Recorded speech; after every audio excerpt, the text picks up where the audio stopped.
Senhor Presidente, Senhor Primeiro-Ministro, Senhoras e Senhores Membros do Governo, Senhoras e Senhores Deputados. O país notou o tom com que o Primeiro-Ministro se dirigiu ao Bloco de Esquerda neste debate. Na verdade, não é novo. Foi assim há um ano, na campanha eleitoral, exigindo uma maioria absoluta para poder evitar uma nova geringonça. Mas esses estados de alma, já sabem, nunca nos demoveram do nosso caminho. No dia das eleições, há um ano, voltámos a propor ao PS um acordo escrito para a legislatura. Sem surpresa, ouvimos a resposta de que a geringonça estava morta e que o PS recusava qualquer acordo. Propusemos esse acordo porque queríamos abrir um novo caminho que respondesse aos maiores déficits sociais. Queríamos esse acordo porque esperávamos que o PS pudesse afastar-se do pacto com a direita e os grandes patrões para manter a legislação laboral da Troika. Desejámos esse acordo porque Portugal precisa de políticas que tragam confiança e segurança para quem trabalha. O PS recusou, mas o Bloco não desistiu. Nunca desistimos. Não somos de desistir. O Serviço Nacional de Saúde tem sido a nossa prioridade. Não previmos a tormenta, mas conhecemos a realidade. Antes da pandemia, já sabíamos que eram precisos muito mais profissionais, mais investimento, mais meios de diagnóstico. Viabilizámos o orçamento do Estado que está em vigor, após vários acordos com o Governo, sobretudo para reforçar o Serviço Nacional de Saúde, mas também para defender a escola pública, proteger os pensionistas pobres, cuidar dos cuidadores. Nenhum dos acordos foi cumprido no tempo certo, muitos foram pura e simplesmente esquecidos, e isso ensinou-nos a sermos exigentes até ao detalhe das letras mais pequenas. Mesmo depois das recusas e incumprimentos, nunca desistimos. Demos ao Governo tudo o que pediu a este Parlamento nos últimos meses, no Orçamento do Estado para 2020, na emergência e no Orçamento suplementar. Apoiámos todo o reforço de verbas e de meios e todas as condições que o Governo nos pediu. Agora, o Governo pede-nos que viabilizemos o Orçamento do Estado para 2021 de olhos fechados. Apenas porque sim. Porque se aprovarmos antes, teremos de aprovar depois. Mesmo que saibamos que o orçamento não responde à emergência da crise. Pedem-nos que votemos anúncios sem suporte. Isso sim seria desertar de Portugal. Não o faremos. No Orçamento do Estado para 2021, temos que decidir como defender Portugal no próximo ano. E para um orçamento ser de esquerda, não basta ao Governo dizê-lo. Tem que ter políticas de esquerda, soluções de esquerda. Bem sei que foram sempre limitadas as aproximações à esquerda nos anteriores orçamentos. É certo que o PS se levantou sempre ao lado da direita nas matérias estruturais em que era necessário impor regras ao sistema financeiro e defender o trabalho.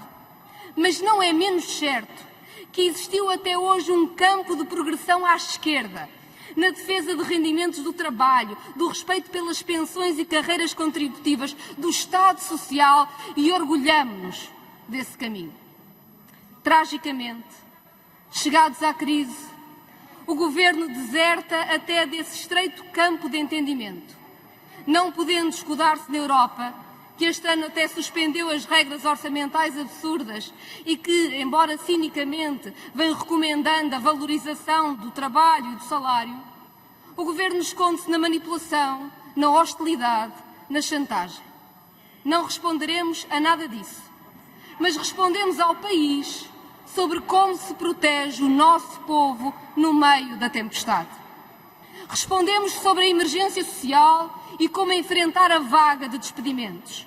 E sabemos que uma resposta de esquerda defende a carreira contributiva de quem perdeu o emprego, estendendo o subsídio de desemprego. Impõe regras à economia para que os apoios públicos às empresas não possam ser indiferentes ao destino dos trabalhadores precários. Para que a compensação por despedimento seja reforçada e o despedimento deixe de ser a opção mais fácil e mais barata.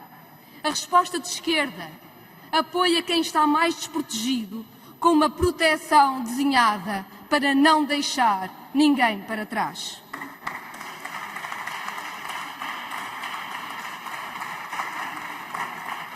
ao recusar alterar as regras do despedimento ou do apoio social da direita, além da Troika, lembram-se?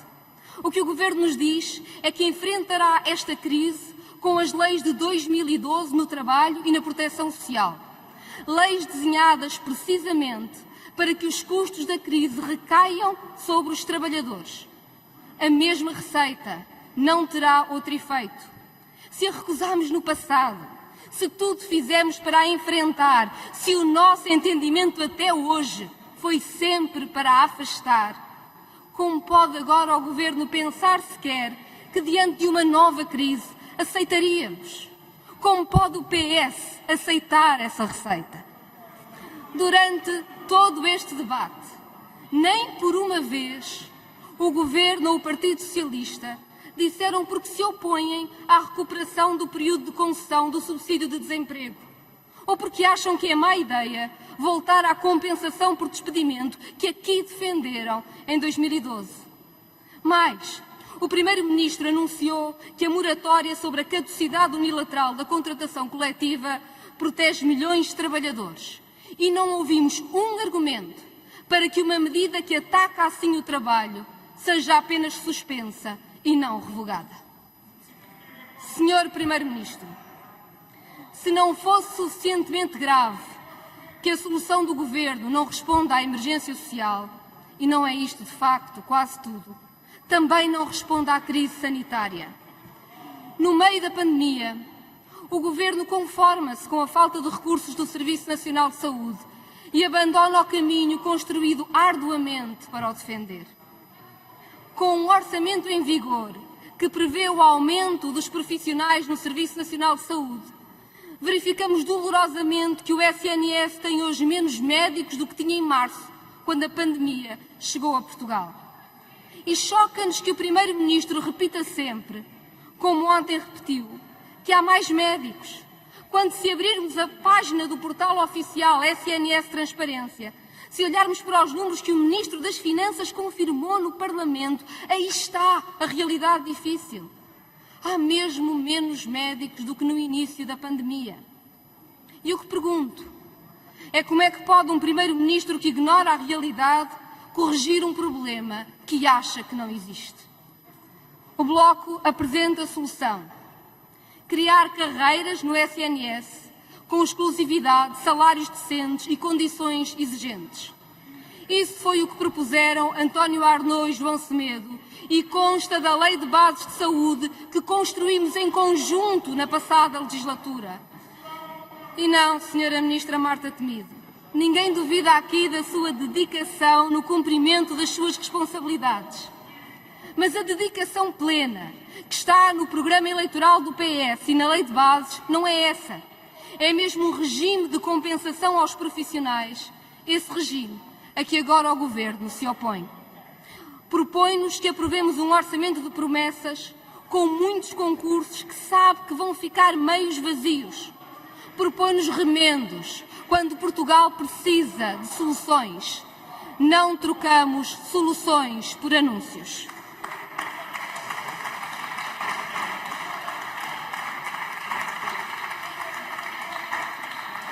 E se insisto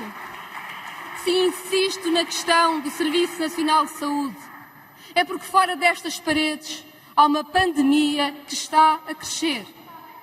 Para a vencermos precisamos de profissionais, de hospitais e centros de saúde.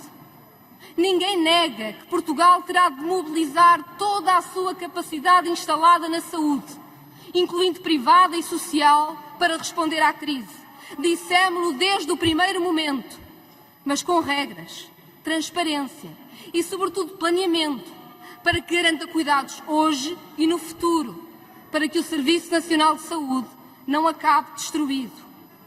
Olhamos para o anúncio que a Ministra fez hoje no debate. O Serviço Nacional de Saúde já tem autonomia para contratualizar com os privados. Mas então, por que não tem também autonomia para contratar os profissionais de que precisa para os seus quadros? Porque se resigna o Governo à ruptura do Serviço Nacional de Saúde? O Governo vai adiando o mais que pode as contratações que acordámos ainda antes da pandemia 4.200 profissionais a cada ano, condenando o Serviço Nacional de Saúde a trabalhar com lugares de quadro vazios, enquanto lida com as necessárias baixas dos mais de 6.000 profissionais afetados com Covid nesta crise. Se o Governo quer desistir de ir buscar médicos ao privado e de fixar os que são formados no Serviço Nacional de Saúde, não conte com a nossa anuência. Não aceitamos que se multipliquem os encerramentos de serviços quando são mais precisos. Sabemos, tanto o Bloco como o Governo, qual é a solução. Técnicos qualificados. E essas pessoas não são números. São quem vai salvar o Serviço Nacional de Saúde. E se não houver uma carreira com condições, elas não vêm. E nós precisamos delas hoje. Por isso, Sr. Primeiro-Ministro, faça os jogos políticos que quiser. Acuse-nos, ameace-nos, aplauda quem nos insulta. O Bloco não mudará de voz. Insistiremos na exclusividade no Serviço Nacional de Saúde, no apoio social de quem perdeu tudo com a crise, na proteção contra o despedimento, na exigência contra a fraude financeira. Levante-se o Partido Socialista com a esquerda nestas matérias estruturais e o Bloco lá estará para viabilizar um bom orçamento. Aprovaremos um orçamento que responda à emergência. Recusamos um orçamento que desista de Portugal. Com medidas confiáveis, concretizáveis e que mobilizem respostas sólidas, conta connosco. Sem medidas confiáveis e concretizáveis, conte com quem quiser, mas o Bloco de Esquerda não desiste de Portugal. Obrigado, Sra.